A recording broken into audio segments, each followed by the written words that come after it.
нашої наступної учасниці підкорив не одне професійне журі на престижних вокальних конкурсах.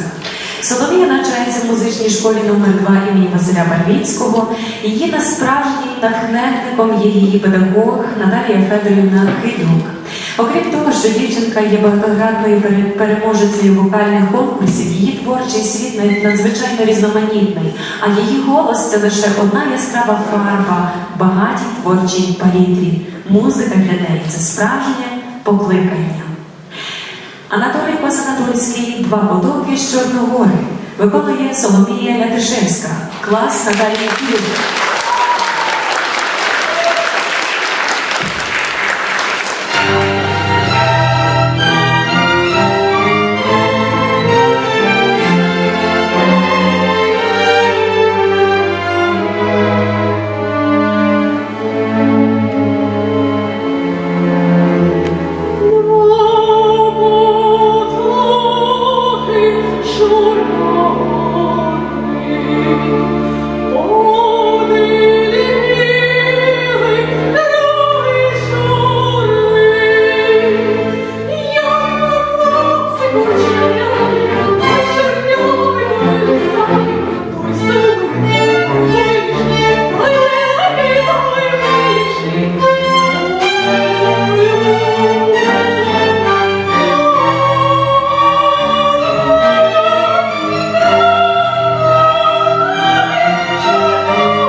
Соломія сьогодні виконує 2 музичні твори.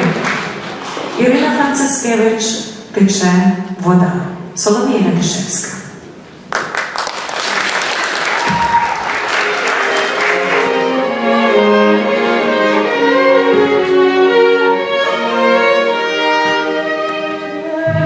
Ой,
червону